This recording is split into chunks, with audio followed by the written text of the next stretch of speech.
Anyone ever wondered who the highest rated recruit in the history of the state of Montana is? Or ever wondered if Montana's ever produced any big time college football recruits or big time college football players?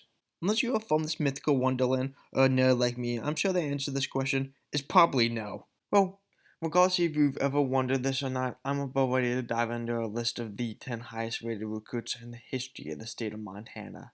Our rankings are going to be according to the 24/7 composite rankings. Before I dive into the top 10, I want to give a quick honorable mention to a couple of guys who are from the state of Montana who just barely missed out on the top 10 and went on to do relatively notable things in their collegiate career. Dylan Hanser, a linebacker from Billings in the class of 2013, went on to play 40 games for Washington State, starting 6 games and totaling 54 career tackles. Throughout his career at Washington State, Hanser did receive a shot at the NFL, getting invited to an Atlanta Falcons minicamp. He would, however, not end up making the team and not playing in the NFL. Despite only being a two-star player coming out of high school, not even being one of the 10 highest rated players to come out of Montana, the recruiting service era, Will Dissly has been one of the most successful players to come out of Montana. Dissly, who initially went to Boise State, would wind up transferring out of Boise State after his freshman year to follow his head coach Chris Peterson to Washington. Dissly initially played defensive line for the Huskies before switching to tight end in 2016. He'd go on to have 4 catches for 47 yards and 1 touchdown. His senior year in 2017, he'd go on to have 21 catches for 289 yards and 2 touchdowns. Dissly would go on to get drafted in the 4th round, picked 120th overall in the 2018 NFL Draft by the Seattle Seahawks. Dissly is still in the NFL to this day, having spent his entire career thus far with the Seattle Seahawks before signing with the Los Angeles Chargers this past offseason. Dissly has recorded 127 receptions for 1,421 yards and 13 touchdowns in his NFL career. Pretty good for a guy that was just a 2-star coming out of high school. Now that we've got an audible mention out of the way, let's get into the actual top 10 right here. Coming in at number 10 is Colin Donovan, a hybrid offensive and defensive lineman out of Superior who signed with Washington State in the class of 2004. Donovan is somebody who is really hard to find information on. He's listed on Washington State's 2004, 2005, and 2006 rosters, but beyond that, there's not much information on him. It appears that Donovan never really ended up playing for Washington State, and his football career didn't really pan out there, but his life after football career has worked out very well, as Donovan was named the 2022 History Teacher of the Year in the state of Idaho. Good for Donovan. We need more people out there like him. Up next is Pernell Booth, a defensive lineman out of Billings who signed with Oregon State in the class of 2004. Booth put together a solid Oregon State career, having recorded 44 career tackles, 8.5 of which for a loss and 1 of which was for a sack. Booth's senior year in 2008 was solid too, having recorded 22 tackles, 4 of which were for a loss and 1 of which was for a sack, while being a regular part of the starting rotation. Coming in at 8th is Cody Carriger, a defensive lineman from Beard who signed with Oregon in the class of 2012. Carriger, who played in a very successful era for Oregon, struggled to find the field.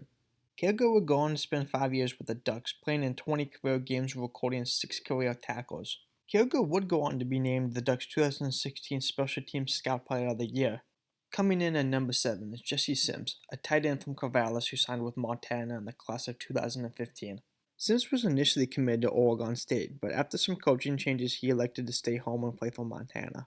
Sims would wind up playing defensive line for the Grizzlies and put together a very solid career for them. Sims, following a redshirt season in 2015, was a contributor on the Grizzlies defensive line every single year that he played. Sims would go on to play 48 games for the Grizzlies, starting 41 out of those games, and totaling 164 career tackles, 8 sacks, and 18 tackles for a loss throughout his 4-year career. Sims would also twice get named Montana's Defensive Lineman of the Year. He was also All-Big Sky Defensive Lineman his senior year and a team captain. Sims would tragically pass away in an ATV accident on May 29, 2021. Sims by all means seemed like a good guy, with his high school head coach Clayton Curley telling MontanaSports.com he was a role model for everyone, and when people around him, they work harder. And saying, just use that person I want my kid to be like. He's big, he's strong, he's athletic, but not only that, he produces off the field. He's perfect in the community. He was a great kid in the classroom, and he was probably one of the best student athletes that I've seen come around this area. Rest in peace, Jesse Sims. Coming in at 6th on the list is Dylan Rollins, an offensive lineman out of Missoula who signed with BYU in the class of 2021. He, however, never ended up playing at BYU, taking a redshirt his initial season in 2021, spending 2022 and 2023 on an LDS mission trip. This past February, Rollins announced he was transferred to Montana State. Rollins has a lot of family and legacy at Montana State, as his father Josh was a lineman there in the late 1990s. His brother Byron played there from 2018 to 2021. Let's hope this can work out for the former Montana State Gatorade Player of the Year. Rollins clearly has a lot of talent. Coming in at fifth is arguably the most notable player on this list. That player is Brock Osweiler, quarterback out of Kalispell who signed with Arizona State in the class of 2009.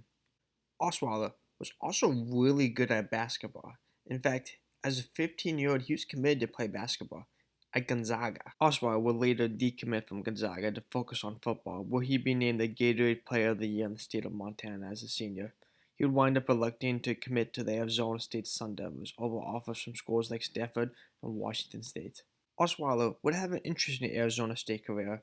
In 2009, as a true freshman, he would start one game, but he was largely stuck behind starter Danny Sullivan for most of the year.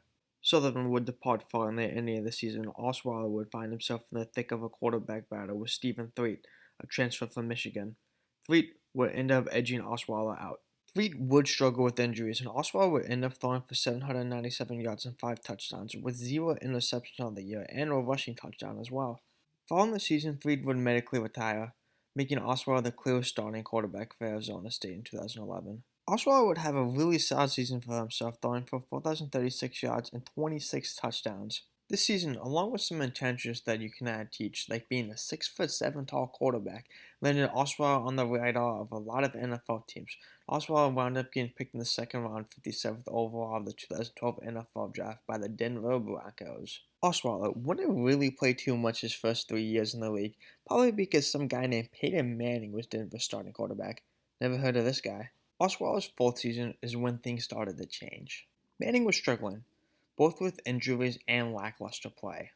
Osweiler would make his first career start in a Week 11 game against the Chicago Bears due to an injury to Peyton Manning. He would lead the Broncos to a win, throwing for 250 yards and 2 touchdowns, all while being named the AFC Offensive Player of the Week due to his performance. Osweiler would end up starting the next 6 games for the Broncos. Osweiler would win 4 out of his 7 games started, throwing for 1,589 yards and 8 touchdowns. Manning would go on to return in the regular season finale and start every single game in the playoff, leading the Broncos to a Super Bowl victory. But I think you can make a pretty good argument that the Broncos do not win the Super Bowl without Osweiler coming in late in the regular season. Osweiler's late season success made him a huge priority in free agency, going on to sign with the Houston Texans a 4-year, $72 million contract, with $37 of that $1 million guaranteed. Osweiler's 2016 season in Houston was not all roses and peaches. In fact, he really struggled, throwing for 15 touchdowns and 16 interceptions, and it ended up getting benched in favor of Tom Savage. Osweiler would come in during the playoffs and lead the Texans to a playoff victory, but it's quite clear that he didn't really live up to the hype the Texans thought he'd live up to. This was Osweiler's first and last season in Houston. Osweiler would remain in the NFL for a few more years, mainly as a backup who would occasionally start, and he would even end up with the Denver Broncos again. Osweiler would announce his retirement in 2019, and in 2022 he would join ESPN as a college football analyst. Altogether, Osweiler had a really solid NFL career. He had millions of dollars, and he got a well-earned Super Bowl ring. Coming in at fourth on the list is Jacob Anderson, an offensive lineman from Billings in the class of 2023 who signed with Oregon State. In addition to Oregon State, Anderson also took official visits to Baylor and Utah. Anderson told Alec Bowfinger on MontanaSports.com on going to college, quote, hasn't really set in quite yet. It's quite crazy that I get to go into these places, stadiums, they're larger than towns here. It's really cool and interesting, end quote. Anderson redshirted in his initial season with Oregon State in 2023. He's got 4 years of eligibility and plenty of time to make a name for himself in Montana. Coming in at third is Matt Miller, a wide receiver out of Helena who signed with Boise State in the class of 2010. In Miller's first ever game with Boise State, he recorded 5 receptions for 57 yards and 1 touchdown in a win over Georgia. During his freshman year at Boise, Miller set multiple records for freshmen, including most receptions with 62, most receiving yards with 679, most receiving touchdowns with 9.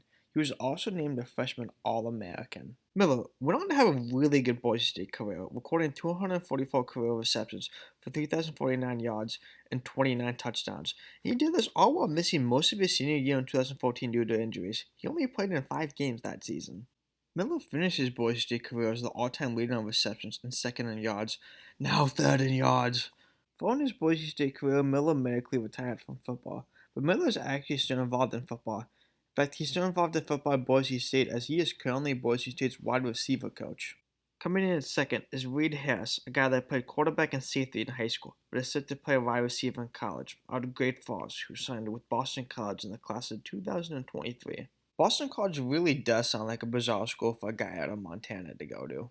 However, Harris really has good logic and reasonings behind this, telling Dan Foreman on Montana Sports, quote, "Football won't last forever. Boston College has a great education program. I feel like I can get one of the best degrees in the nation there that will carry me through a lifetime." End quote.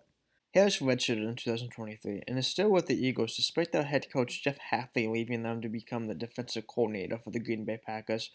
I really like Harris, and I think he's going to be a good player. He seems to have a good head on his shoulders and is a really talented athlete.